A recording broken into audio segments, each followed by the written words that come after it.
Chapter 12 of the Skylark of Space by E. Smith and L. E. Garby. Recording by Phil Chenevert. Chapter 12 The Mastery of Mind over Matter.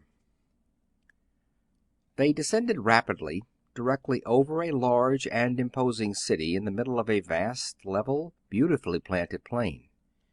While they were watching it, the city vanished, and the plain was transformed into a heavily timbered mountain summit, the valleys falling away upon all sides as far as the eye could reach.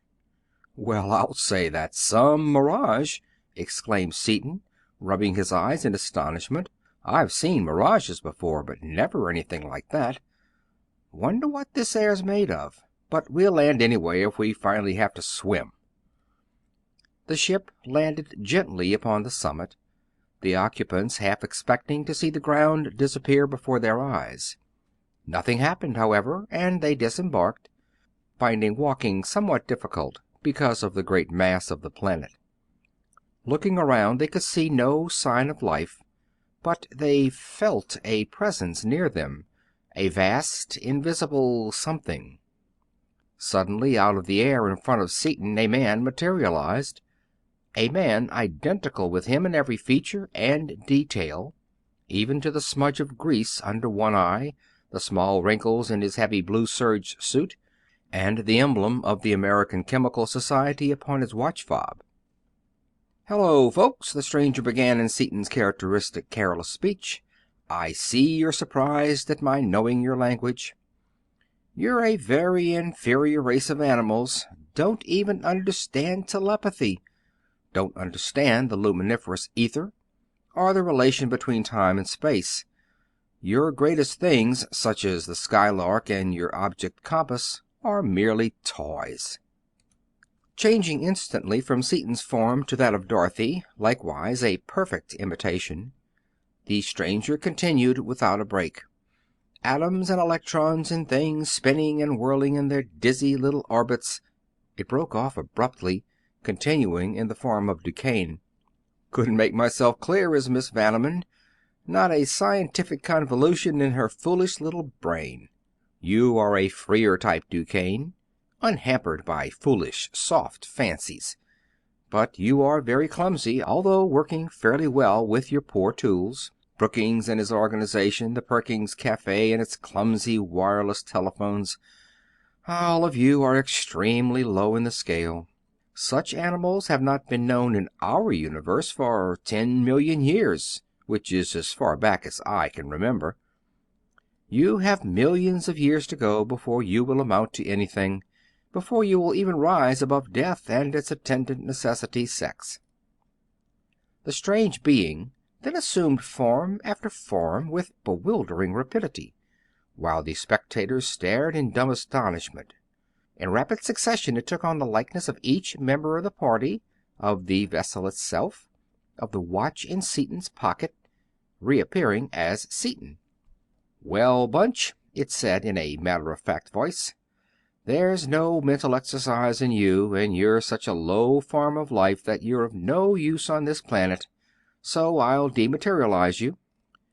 A peculiar light came into its eyes as they stared intently into Seaton's, and he felt his senses reel under the impact of an awful mental force, but he fought back with all his power and remained standing. "What's this?" the stranger demanded in surprise. "This is the first time in history that mere matter, which is only a manifestation of mind, has ever refused to obey mind. There's a screw loose somewhere. I must reason this out," it continued analytically, changing instantaneously into Crane's likeness. "Ah, I am not a perfect reproduction. This is the first matter I have ever encountered that I could not reproduce perfectly. There is some subtle difference. The external form is the same, the organic structure likewise, the molecules of substance are arranged as they should be, as are also the atoms in the molecule. The electrons in the atom, there is the difficulty. The arrangement and number of electrons, as well as positive charges, are entirely different from what I had supposed. I must derive the formula." "Let's go, folks," said Seaton hastily, drawing Dorothy back toward the Skylark. "This dematerialization stunt may be play for him, but I don't want any of it in my family." "No, you really must stay," remonstrated the stranger. "Much as it is against my principles to employ brute force, you must stay and be properly dematerialized, alive or dead. Science demands it." As he spoke, he started to draw his automatic pistol. Being in Crane's form, he drew slowly, as Crane did, and Seaton, with the dexterity of much sleight of hand work and years of familiarity with this weapon, drew and fired in one incredibly rapid movement, before the other had withdrawn the pistol from his pocket. The explosive shell completely volatilized the stranger and hurled the party backward toward the Skylark, into which they fled hastily. As Crane, the last one to enter the vessel, fired his pistol and closed the massive door, Seaton leaped to the levers. As he did so, he saw a creature materialize in the air of the vessel and fall to the floor with a crash as he threw on the power. It was a frightful thing, like nothing ever before seen upon any world, with great teeth, long, sharp claws, and an automatic pistol clutched firmly in a human hand. Forced flat by the terrific acceleration of the vessel, it was unable to lift either itself or the weapon, and lay helpless.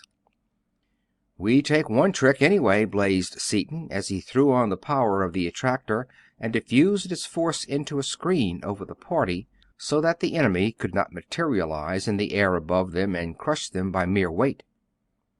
"As pure mental force, you're entirely out of my class, but when you come down to matter, which I can understand, I'll give you a run for your money until my angles catch fire." "That is childish defiance. It speaks well for your courage, but ill for your intelligence," the animal said, and vanished. A moment later, Seaton's hair almost stood on end as he saw an automatic pistol appear upon the board directly in front of him, clamped to it by bands of steel. Paralyzed by this unlooked-for demonstration of the mastery of mind over matter, unable to move a muscle, he lay helpless, staring at the engine of death in front of him. Although the whole proceeding occupied only a fraction of a second, it seemed to Seaton as though he watched the weapon for hours. As the sleeve drew back, cocking the pistol and throwing a cartridge into the chamber, the trigger moved, and the hammer descended to speed on its way the bullet which was to blot out his life. There was a sharp click as the hammer fell. Seaton was surprised to find himself still alive until a voice spoke, apparently from the muzzle of the pistol, with the harsh sound of a metallic diaphragm.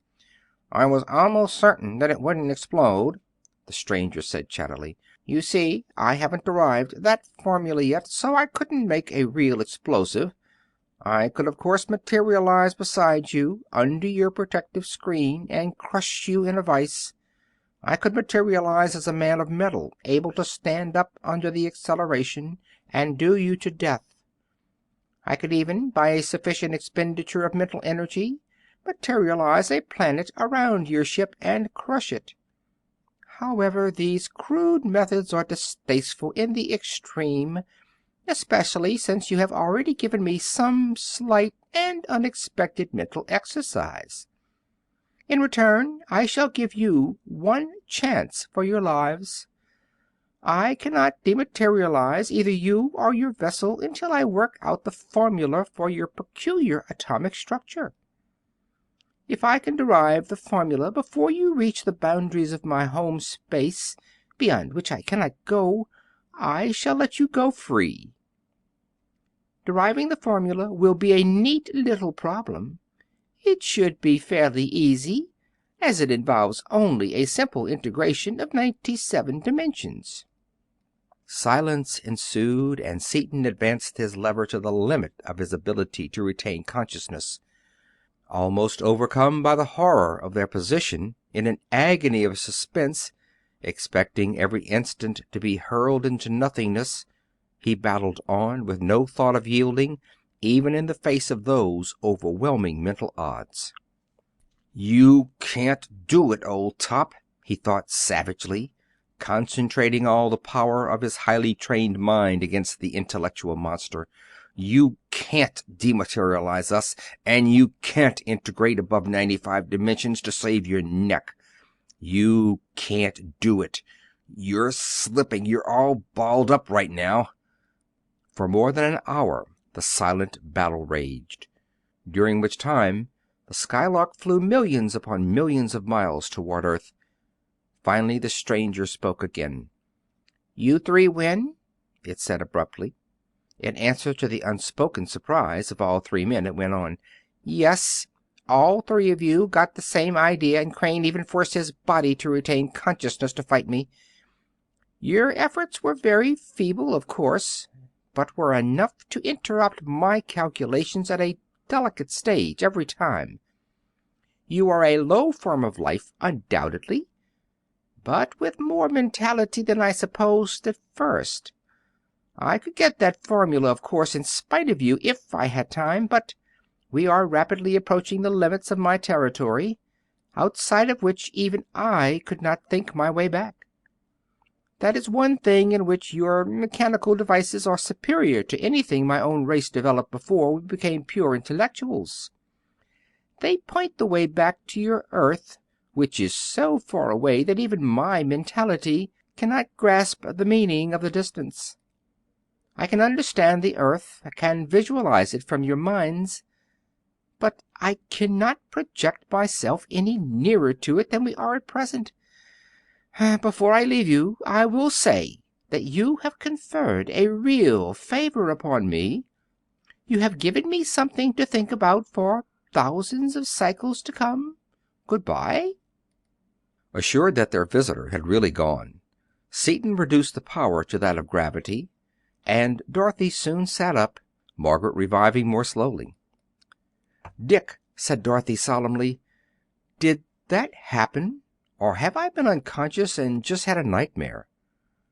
"It happened, all right," returned her lover, wiping his brow in relief.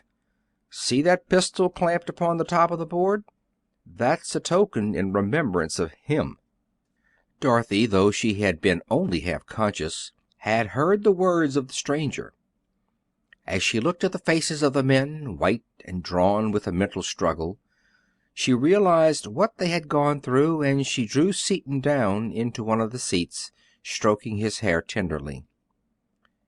Margaret went to her room immediately, and as she did not return, Dorothy followed. She came back presently with a look of concern upon her face. "This life is a little hard on Peggy. I didn't realize how much harder for her it would be than it is for me until I went in there and found her crying. It is much harder for her, of course, since I am with you, Dick, and with you, Martin, whom I know so well. She must feel terribly alone." "Why should she?" demanded Seaton. "We think she's some game little guy. Why, she's one of the bunch. She must know that." "Well, it isn't the same," insisted Dorothy. "You be extra nice to her, Dick, but don't you dare let her know I told you about the tears, or she'd eat me alive." Crane said nothing, a not unusual occurrence, but his face grew thoughtful, and his manner, when Margaret appeared at mealtime, was more solicitous than usual, and more than brotherly in its tenderness. "I shall be an interstellar diplomat," Dorothy whispered to Seaton as soon as they were alone. "Wasn't that a beautiful bee I put upon Martin?"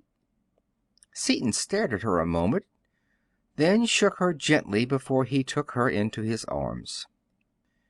The information, however, did not prevent him from calling to Crane a few minutes later, even though he was still deep in conversation with Margaret. Dorothy gave him an exasperated glance and walked away. "I sure pulled a boner that time," Seaton muttered as he plucked at his hair ruefully. "It nearly did us. Let's test this stuff out and see if it's X, Mart, while Duquesne's out of the way. If it is X, it's some find." Seaton cut off a bit of the metal with his knife, hammered it into a small piece of copper, and threw the copper into the power chamber, out of contact with the plating. As the metal received the current, the vessel started slightly. "It is X, Mort.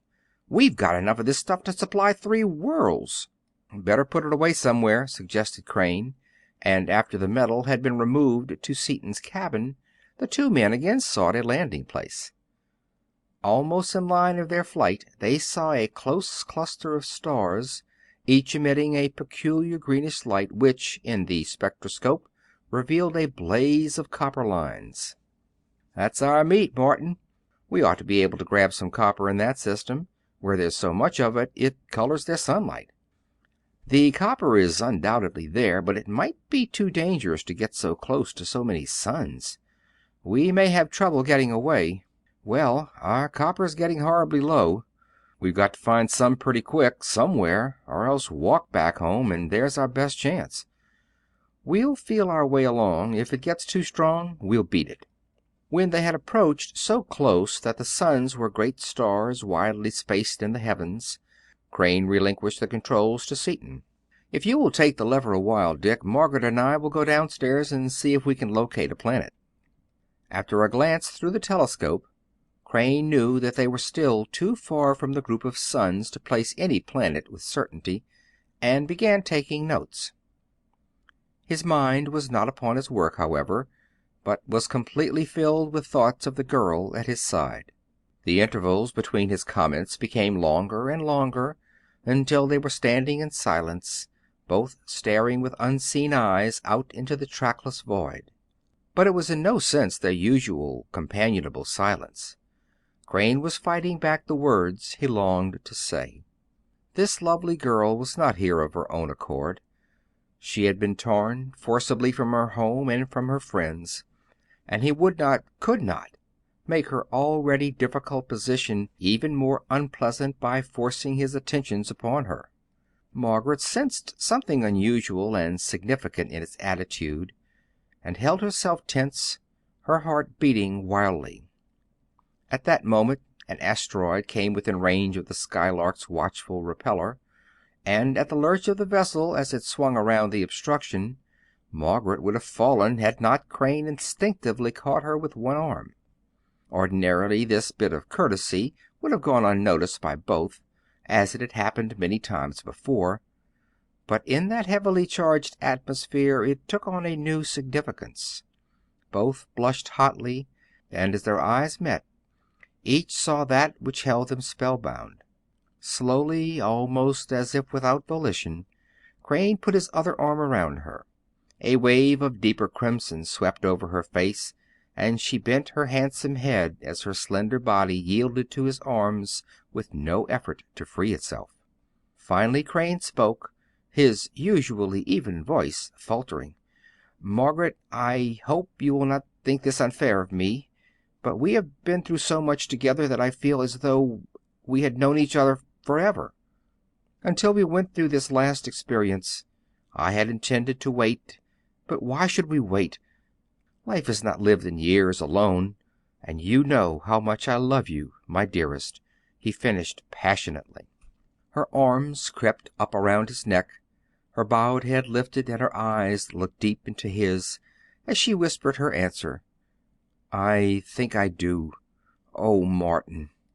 Presently they made their way back to the engine room, keeping the singing joy in their hearts inaudible and the kisses fresh upon their lips invisible. They might have kept their secret for a while had not Seaton promptly asked, "Well, what did you find, Mart?" A panicky look appeared upon Crane's self-possessed countenance, and Margaret's fair face glowed like a peony. "Yes, what did you find?" demanded Dorothy, as she noticed their confusion. "My future wife," Crane answered steadily. The two girls rushed into each other's arms, and the two men silently gripped hands in a clasp of steel. For each of the four knew that these two unions were not passing fancies, lightly entered into and as lightly cast aside, but were true partnerships which would endure throughout the entire span of life. A planet was located, and the Skylark flew toward it. Discovering that it was apparently situated in the center of the cluster of suns, they hesitated, but finding that there was no dangerous force present, they kept on. As they drew nearer, so that the planet appeared as a very small moon, they saw that the Skylark was in a blaze of green light, and, looking out of the windows, Crane counted 17 great suns scattered in all directions in the sky. Slowing down abruptly as the planet was approached, Seaton dropped the vessel slowly through the atmosphere, while Crane and Duquesne tested and analyzed it. Pressure 30 pounds per square inch. Surface gravity as compared to that of Earth 2/5. Air pressure about double that of Earth, while a 5-pound weight weighs only 2 pounds. A peculiar combination, reported Crane, and Duquesne added, analysis about the same as our air, except for 2 3/5% of a gas that isn't poisonous and which has a peculiar fragrant odor. I can't analyze it, and think it probably an element unknown upon Earth, or at least very rare. It would have to be rare if you don't know what it is, acknowledged Seaton, locking the Skylark in place and going over to smell the strange gas. Deciding that the air was satisfactory, the pressure inside the vessel was slowly raised to the value of that outside, and 2 doors were opened to allow the new atmosphere free circulation. Seaton shut off the power actuating the repeller, and let the vessel settle slowly toward the ocean which was directly beneath them, an ocean of a deep, intense, wondrously beautiful blue, which the scientists studied with interest. Arrived at the surface, Seaton moistened a rod in a wave and tasted it cautiously, then uttered a yell of joy, a yell broken off abruptly as he heard the sound of his own voice. Both girls started as the vibrations set up in the dense air smote upon their eardrums. Seaton moderated his voice and continued, I forgot about the air pressure, but hurrah for this ocean! It's an ammoniacal copper sulfate solution. We can sure get all the copper we want right here, but it would take weeks to evaporate the water and recover the metal. We can probably get it easier ashore. Let's go. They started off just above the surface of the ocean toward the nearest continent, which they had observed from the air. End of Chapter 12.